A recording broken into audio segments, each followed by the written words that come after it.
I'm Vinnie Politan. We begin with some breaking news tonight. A verdict has been reached in the scattered remains murder trial down in Florida. Just moments ago, the jury found Daniel Stearns guilty of second-degree murder with a firearm for shooting and killing his girlfriend, Nancy Howery, then scattering her remains. We'll bring you the defendant's reaction to this verdict later this hour. But first.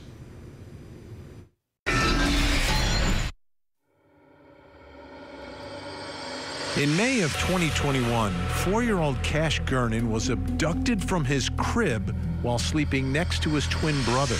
Hours later, his body was discovered nearby, gravely wounded. The accused was an 18-year-old named Darren Brown, a troubled young man who had previously spent time in the house where the abduction took place. Brown was charged with capital murder, kidnapping, and burglary, and was facing the death penalty. And now, on the eve of trial, Brown took a deal from prosecutors, sparing his life. Tonight, we have the latest from court, including victim impact statements. But first, Mark Sanchez, once a star at USC, whose arm led the New York Jets to playoff runs after being picked 5th overall in the 2009 NFL Draft, parlayed a 10-year gridiron career into a media persona, analyst, broadcaster, and personality. But this weekend, his name hit headlines not for a touchdown pass, but for a violent confrontation in downtown Indianapolis. Late Saturday night, Sanchez was involved in an altercation with a 69-year-old truck driver servicing a hotel. Video and witness statements say Sanchez, allegedly intoxicated, confronted the man and physically assaulted him. The driver responded with pepper spray, then a knife. Sanchez was stabbed multiple times in the chest and hospitalized. The other man suffered serious facial lacerations.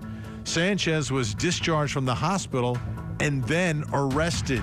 Tonight, we have all the latest in the investigation and the case against celebrity athlete Mark Sanchez. I'm Vinnie Politan. Great to have you with us here on Closing Arguments. This story is strange, bizarre, and kind of out of left field, but it's a criminal case. I want to begin our discussion, though, talking about a golden athlete out of the University of Southern California. He was perhaps one of the greatest to ever play as a USC Trojan. His name is O.J. Simpson. But you may not even know any of that, because the story of O.J. Simpson changed dramatically when he took the lives of 2 other people. He was found liable in a civil case, even though he wasn't convicted in the criminal case. So for O.J. Simpson, a guy who had this incredible career at USC and then a Hall of Fame career in the NFL, when you say O.J. Simpson, the headline is, oh yeah, that guy, right? The guy from the courtroom. Now, tonight we're talking about another golden athlete from USC. His name is Mark Sanchez. He had a nice career at USC, not as great as O.J. Simpson. He had an NFL career, not as great as O.J. Simpson either, not even close.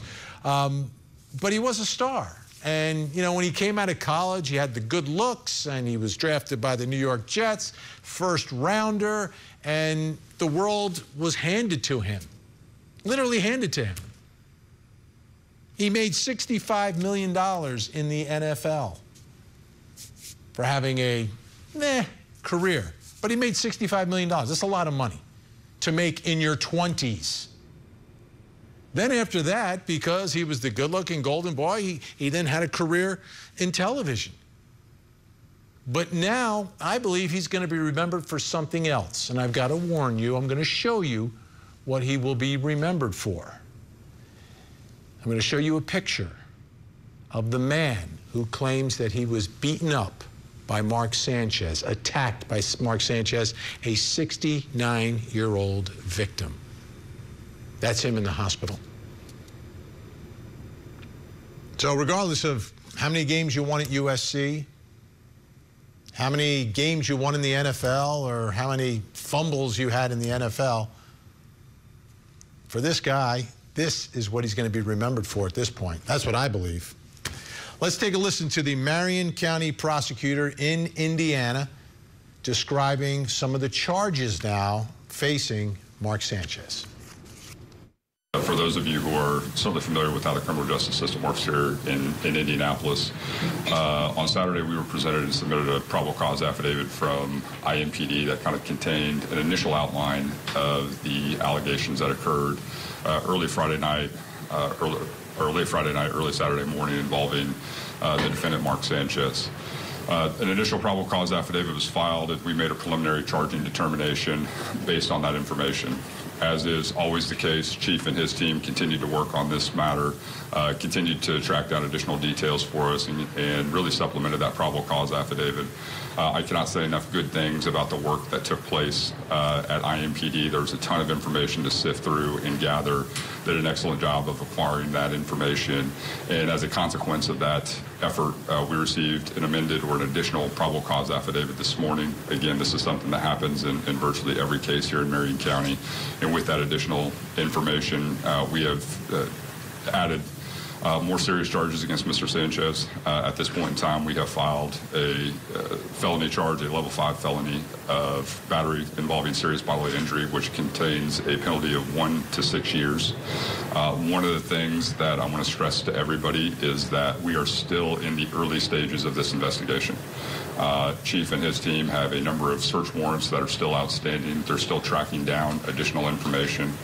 This is by no means the end of this investigation. This by no means that these are going to be the final charges that we move forward with. We could not have done this case and be in a position to make today's charging decision without the hard work of IMPD and people in the community who came forward with information and pointed us in the right direction. And we've gathered a ton of information. One of the challenges you have in a case like this is the fact that you are dealing with individuals who are receiving medical care, and that's obviously the most important thing, that individuals are treated appropriately. But once we were provided with additional information about the victim's current medical condition, it became clear to us that additional charges needed to be filed. There's a supporting probable cause affidavit which was filed with the court today, which outlines the additional information which we have received thanks to the effort of IMPD, and that's why we were able to file the charges. A couple of things just about this incident. You know, certainly the thing that stands out to us is this was a situation that did not need to occur. You have the allegations involve a 38-year-old man becoming involved in an altercation with a 69-year-old man who sustained significant and very severe injuries as a result of that altercation. The probable cause outlines kind of the initial nature of that dispute. We are literally talking about people fighting over a parking space, or a dispute about where people are parking, and it resulted in someone receiving just incredibly significant injuries.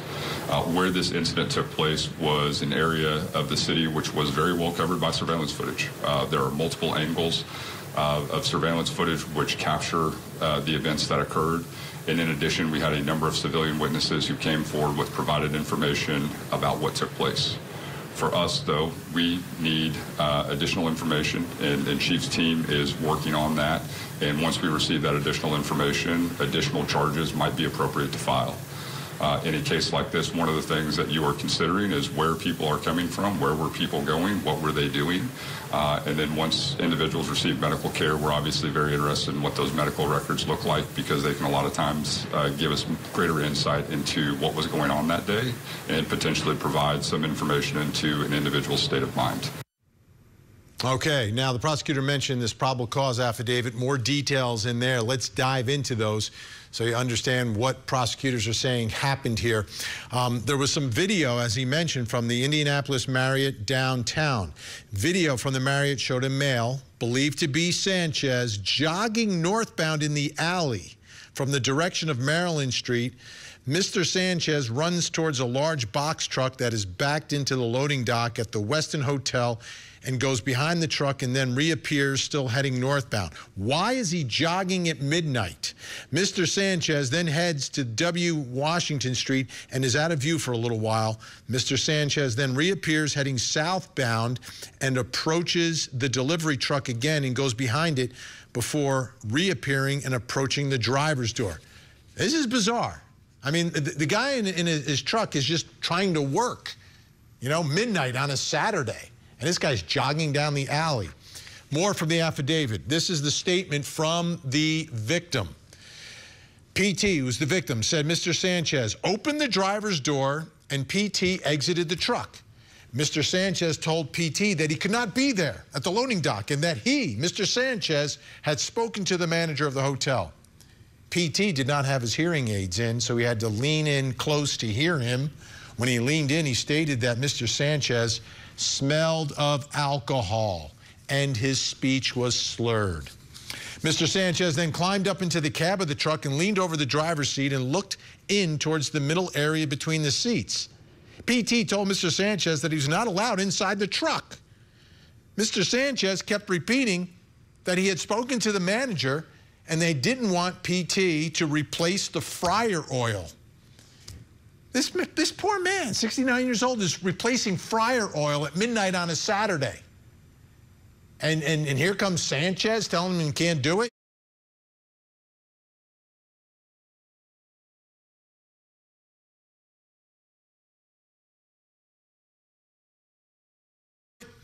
PT tried to get his cell phone from the truck, and Mr. Sanchez blocked him from trying to call his manager. PT is seen walking westbound off camera to the opposite loading dock area of the Marriott downtown, attempting to flag down a security officer. PT attempts to get into the side of the truck, but is again blocked by Sanchez. PT walked around to the driver's side and again attempted to get his cell phone from inside the cab of the truck, but Sanchez shoved PT back. Now, let's get to the part that results in all these injuries, because Sanchez is stabbed, he goes to the hospital, and you saw the results of what happened to this 69-year-old victim here. PT realized things had escalated, and he was now in physical danger. So he reached into his pocket, grabbed his pepper spray, and sprayed Mr. Sanchez in the face. Imagine having to spray pepper spray to get a millionaire out of your truck. PT said that the pepper spray appeared to have an effect on Mr. Sanchez for a moment, but he wiped his face and again advanced towards PT. PT thought, this guy's trying to kill me. So he pulled his knife, and when Sanchez came at him, PT went at Sanchez and struck him 2 or 3 times with the knife. PT said he found himself lying back, flying back into the dumpster and falling into the pallets on the ground. While he was on the ground, PT was not aware of what Sanchez was physically doing to him, whether he was punching him or otherwise striking him. While PT was on the ground, he could only see the feet of Sanchez coming at him, making PT realize that he was in a life or death situation. Somehow, PT made it to his feet. And when Mr. Sanchez came at PT, stabbed Mr. Sanchez the last time. The next thing PT knew was Mr. Sanchez looked at him with a look of shock.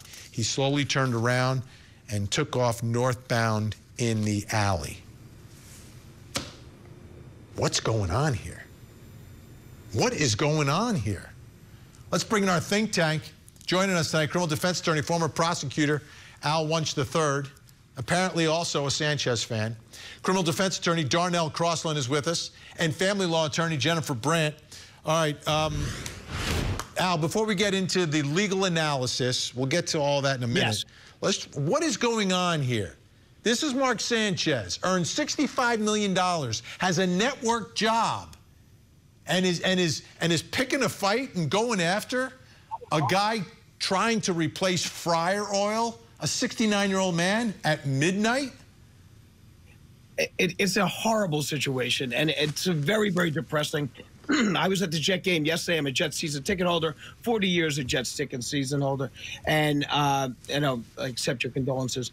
And I mean, you know, this guy did bring us to the playoffs, to the finals twice, didn't win, ended up being 33-29 with us. He's, you know, he is known for the famous butt fumble, which on November 22nd, 2012, Thanksgiving night, a balmy 49 degrees.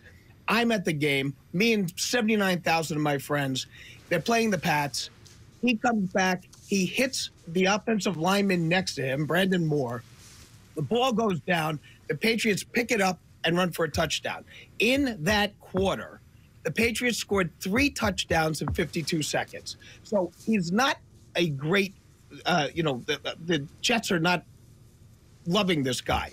But I do not understand. I mean, he signed the largest contract as a first-round draft pick.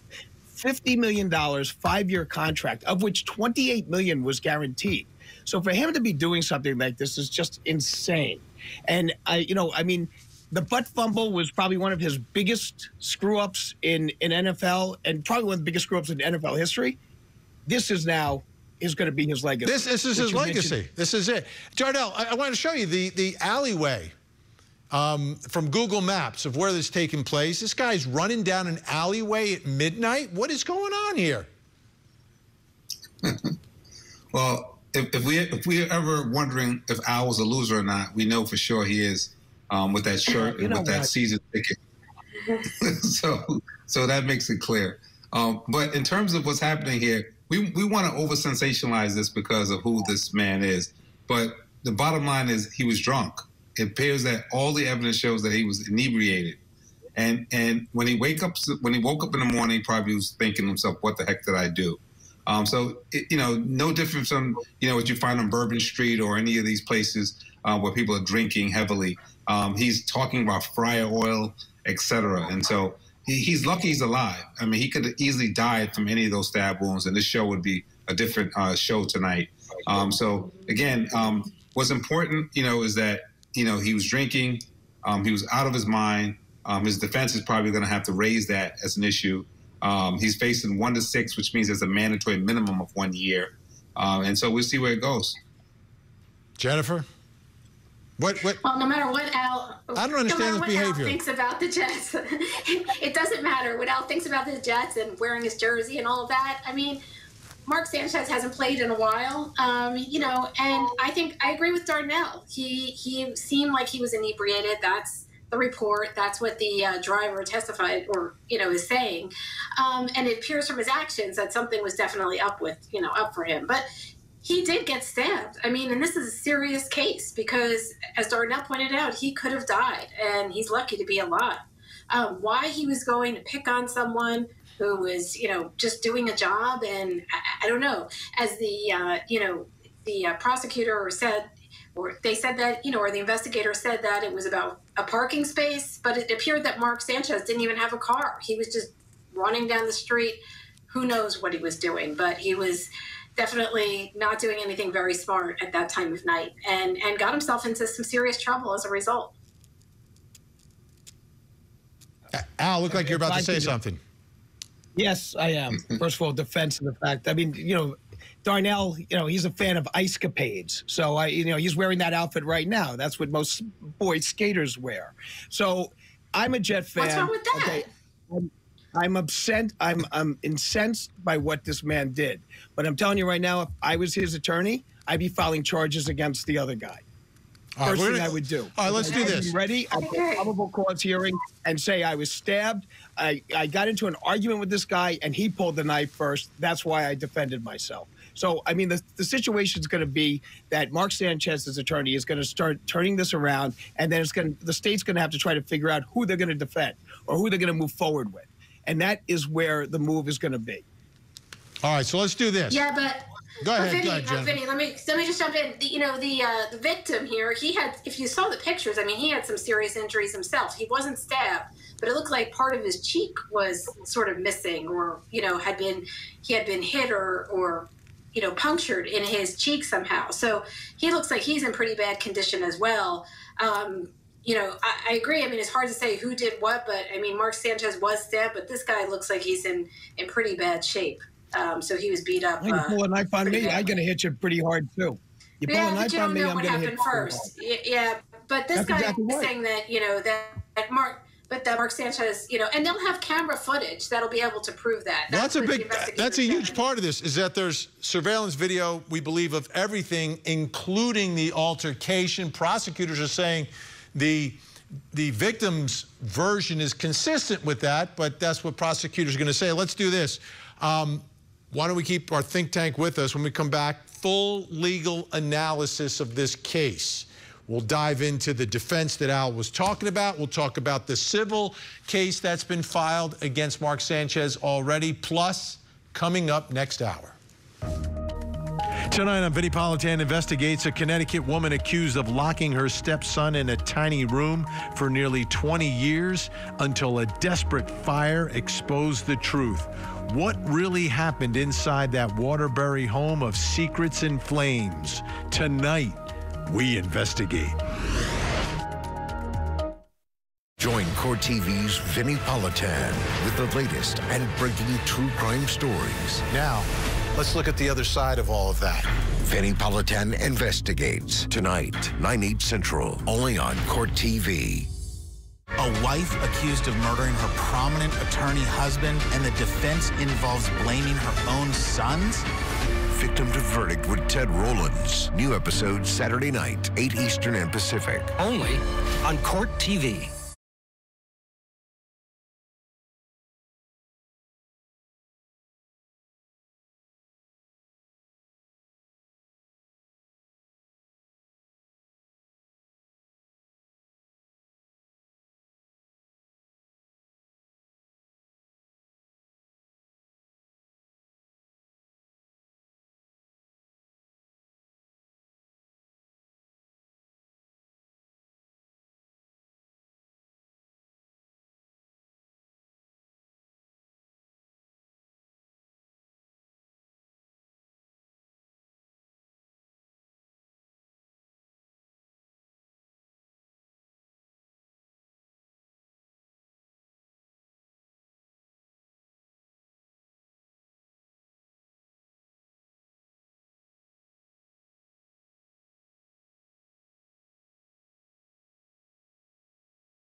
But I want to be clear about this. I don't care who you are. I don't care what you do for a living. I don't care where you live. If you come into our city, commit violence, we will use all the tools at our disposal to hold you accountable. And Sanchez, Mark Sanchez, the former quarterback, was in town because he was going to do some of the announcing or some of the analysis of the Colts game the next day. So this is the night before. He's got to work. This is what he's doing. Take a listen here to the prosecutor talking about what Al was talking about, which is the self-defense aspect of this case. Well, certainly Indiana has some of the most robust self-defense laws in the nation, and that's always going to be part of the equation when you evaluate cases like this and trying to determine exactly what took place. And it will certainly be at the center of this particular trial as well when we have conversations about were people acting reasonably or not. And in Indiana, you have no duty to retreat. And so those are all things that you need to consider in terms of when you make that initial charging decision. Those facts have been evaluated, and certainly the self-defense law is going to be an issue that will be raised at trial. All right, our tank back with us, Al Wunsch, Darnell Crossland, Jennifer Brandt. All right, let me throw it out to the tank here. Darnell, why don't you get us started? Is this a viable self-defense? Is this a viable self-defense case? Well, I think at the crux of it, you look at what the law has said historically when it comes to self-defense. And one of the things that the law looks at is whether the provocateur can be the one raising self-defense. So if you are the one provoking this, or you're the aggressor, and you're the one starting the melee, if you would, the law pretty much strips your ability to use self-defense unless if you started this and then you retreated to some degree, and then the person who was on the opposite side is now getting the best of you and using more force than you were using, then now you can now come back and use self-defense. But initially, we look at if the provocateur is the one who started this fight and now the other guy is responding, you can't yell now self-defense. So I think that's where the analysis is going to start.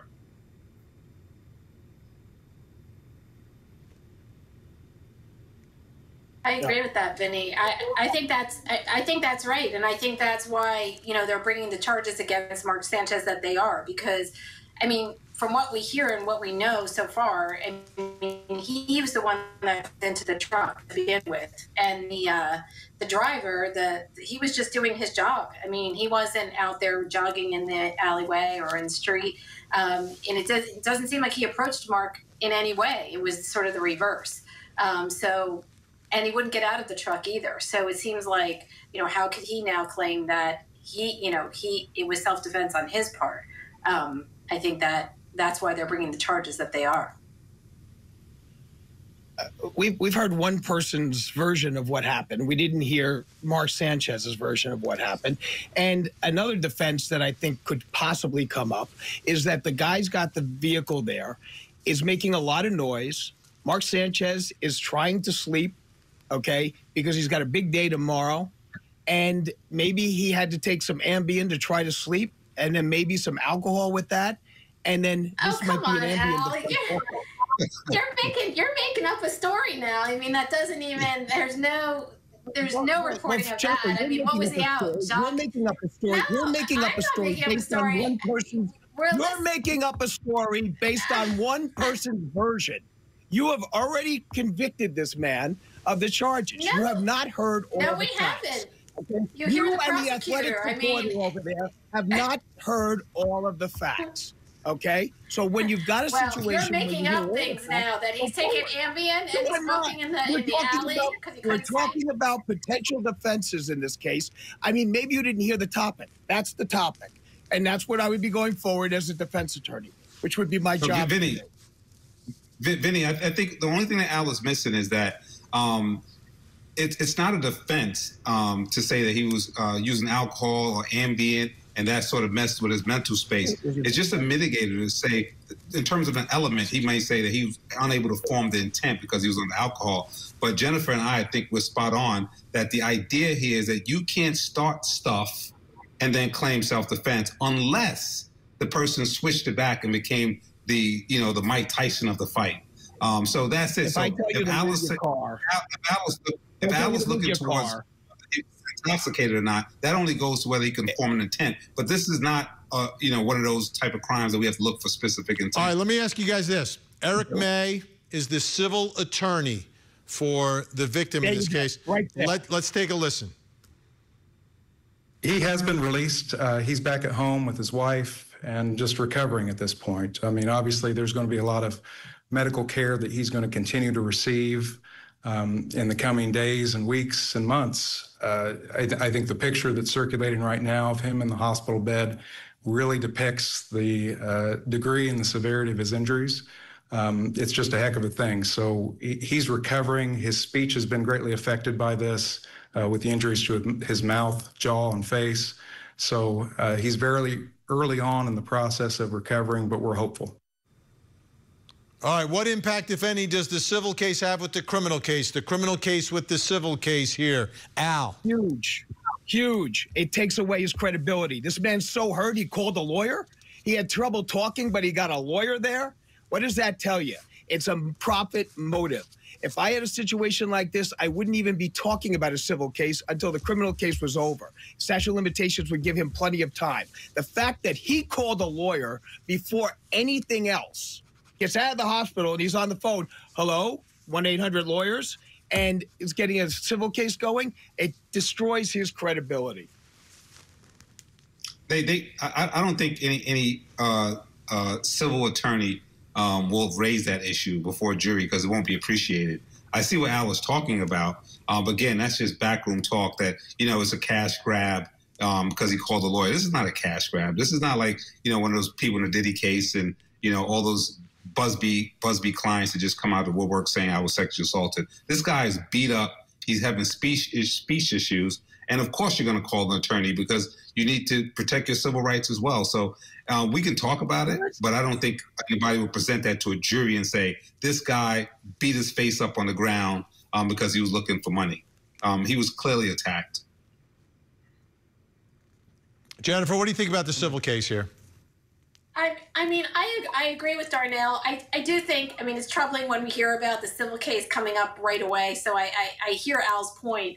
But anybody these days would call an attorney, whether it's Mark Sanchez or anybody else that, you get attacked or allegedly get attacked and beat up like that. Yeah, you're probably going to file some kind of civil claim. So I don't think we can blame him or say that it's not credible just because he did that. We see the pictures of him. Clearly something happened to this guy. So it's not a far stretch to believe that, he should bring a civil case or at least with an attorney. And, in terms of talking and that kind of thing, it seems like he can talk. So I don't agree with Al there. Just one last point on the timing of when you call a civil lawyer as well. These days, you have to send a letter requesting preservation of video, et cetera, because even though you have 2 years, you don't want to wait till that time passes and then you don't have the videos preserved, you don't have the evidence preserved because it's wiped out or had a 90-day lap. So it's very important in a civil space to get in and to start preserving this evidence. So I think that was diligent. Diligent, right. So the prosecutor's office isn't getting any of this video. They're not doing any investigation. They're just saying, well, let the civil attorney do it. Come on, Darnell, wake up. This is a cash grab.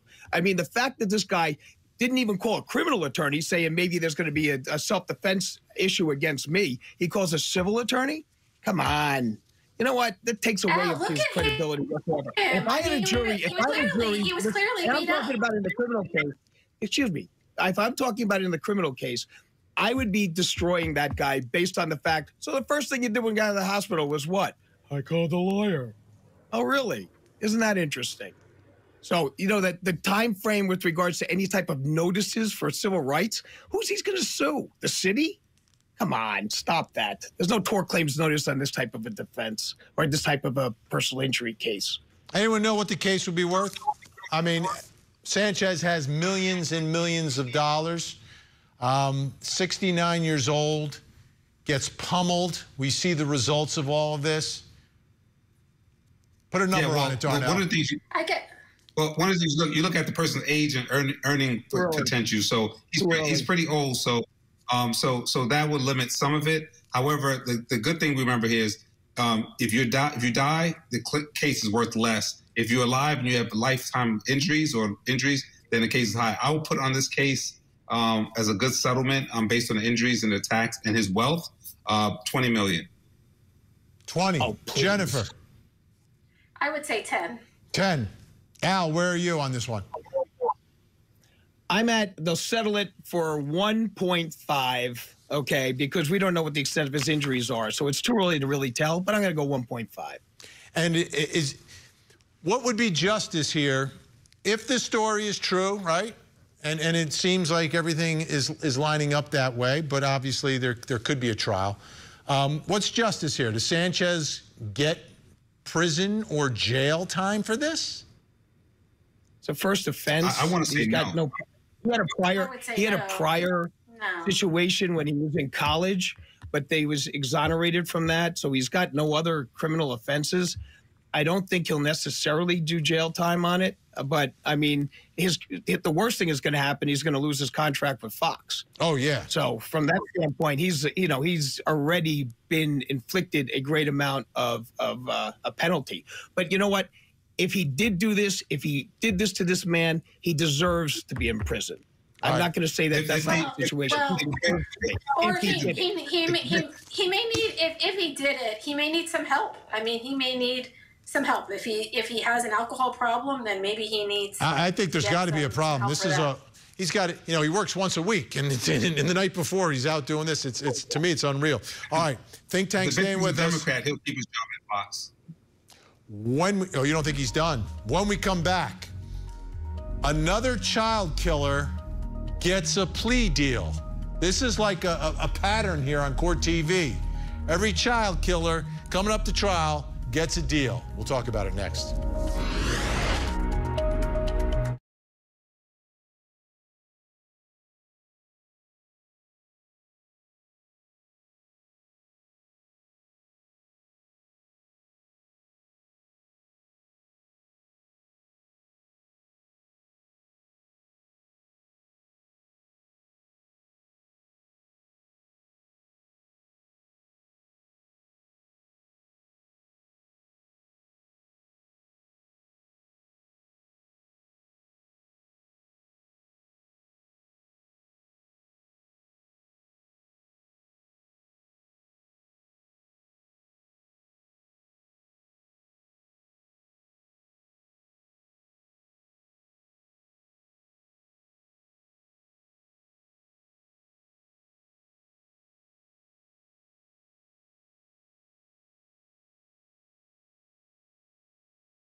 initially we had planned to go forward on the insanity defense, right? Yes. We really believed that we could win on the insanity defense, right? Yes. But after looking at some of the evidence, some of the other doctors' reports and things of that nature, you decided that you wanted to accept responsibility and plead guilty to murder. Is that correct? Yes.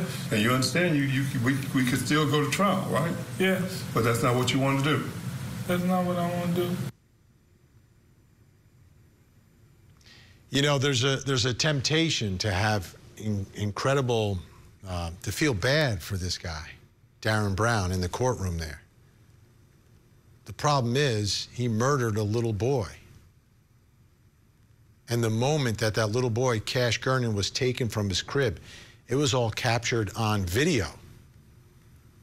And it was put on Daily Mail. And I think we have it for you. Let's take a look.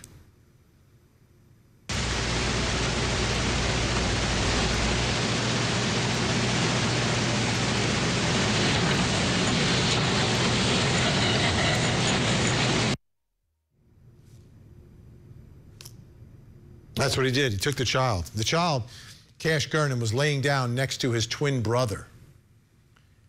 A couple hours later, after he murders Cash, he comes back into that room looking at Cash's twin brother, but for some reason gets startled and leaves without taking that child.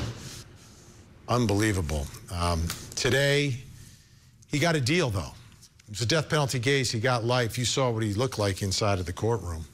Let's bring back in our think tank. Al Wunsch III, Darnell Crossland, Jennifer Brandt. Jennifer, you know, you look at him, you can tell there are obvious issues here, but I don't think it was legal insanity. Like, he knows what he's doing was wrong at the time.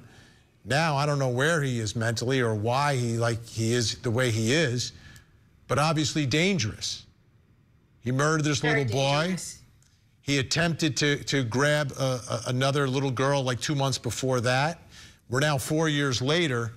What are your thoughts, though, about giving him a deal? Was this justice today, giving him a deal for life instead of a trial facing the potential of a death sentence?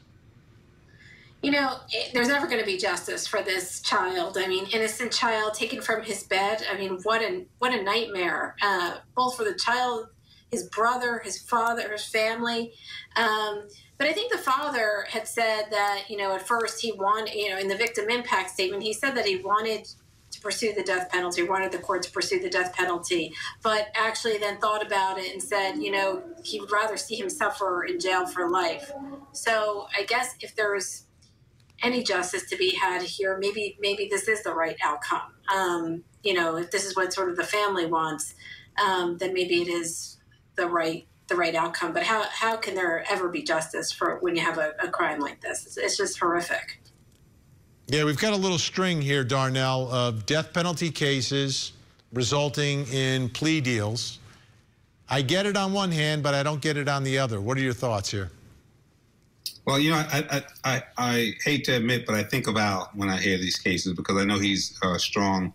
You know, he has strong opposition to the death penalty.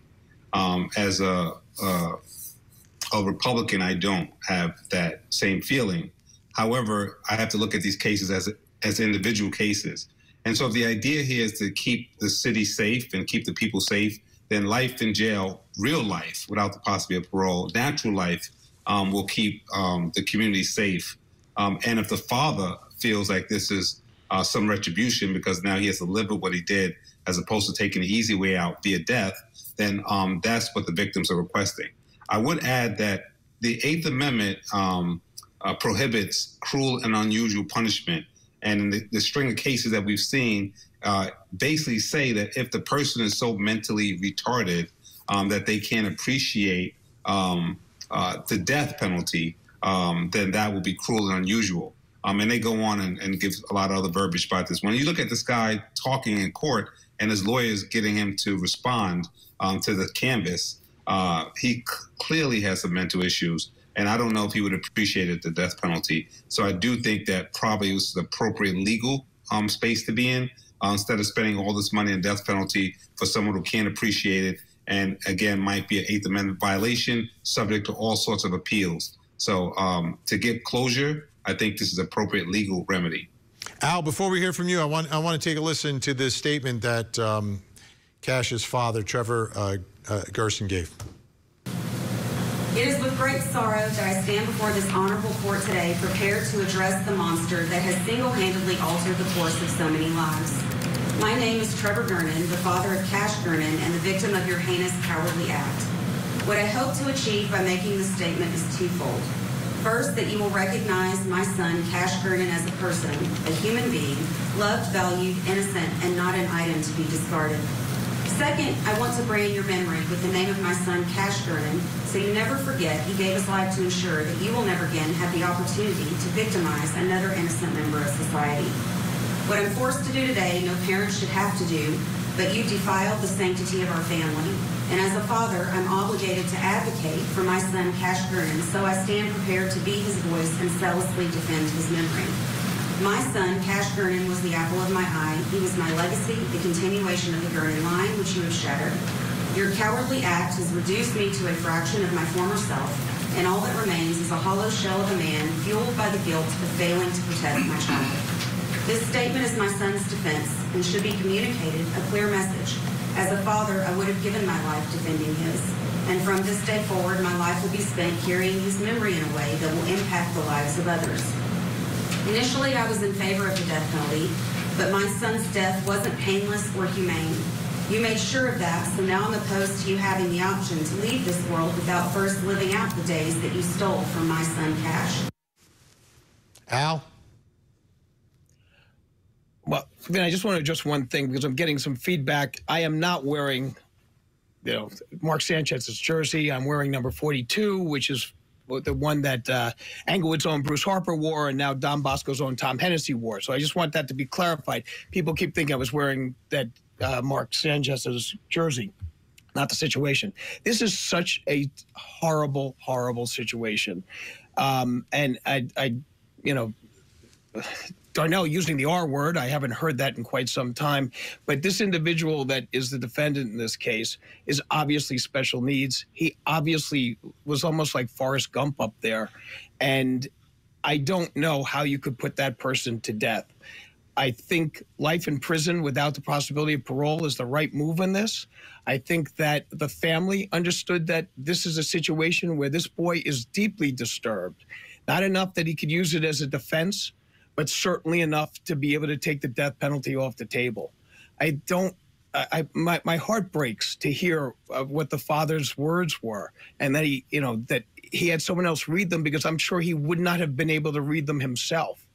And then his twin brother, what they have to go through.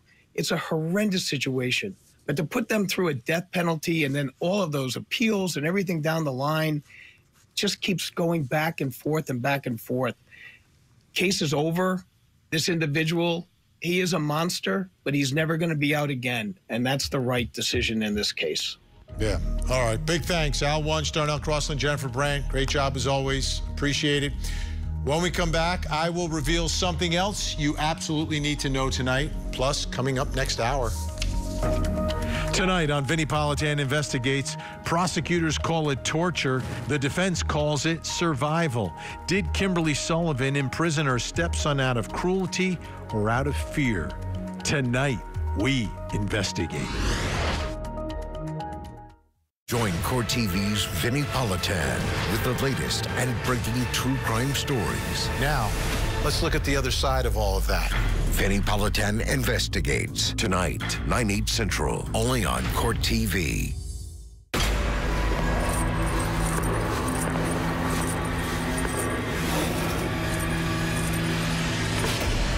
Interview with a Killer. New season premieres Saturday, October 25th, only on Court TV.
Time to reveal something else you need to know tonight. Let's take a look at the big board.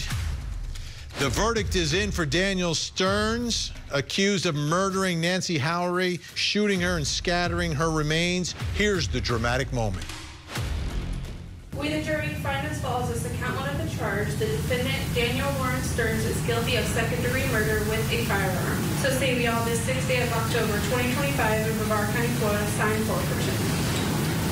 We, the jury, find as follows as to count 2 of the charge. The defendant, Daniel Warren Stearns, is guilty of abuse of a dead human body. So say we all this 16th day of October, 6th day of October 2025 in Brevard County, Florida, signed for person. We, the jury, find as follows as to count 3 of the charge. The defendant, Daniel Warren Stearns, is guilty of tampering with a physical evidence. Sentencing is scheduled for December 3rd. Again, guilty of second-degree murder with a firearm. All right, folks, I need you to take a look at your television screens. We have a missing child who needs your help tonight. Jeremiah Host is his name. He is 17 years old, missing out of Indianola, Mississippi. If you see Jeremiah, here's what you need to do. Pick up the phone, make a call, make a difference. You call 911, 1-800-THE-LOST, or you can call the Indianola Police Department. That phone number's on your screen right now. Please take a look. If you see Jeremiah, let's see if we can get him to a safe place tonight. Don't go anywhere. We have another hour of live true crime. Vinnie Politan Investigates is next. In the meantime, please don't forget to hug the kids.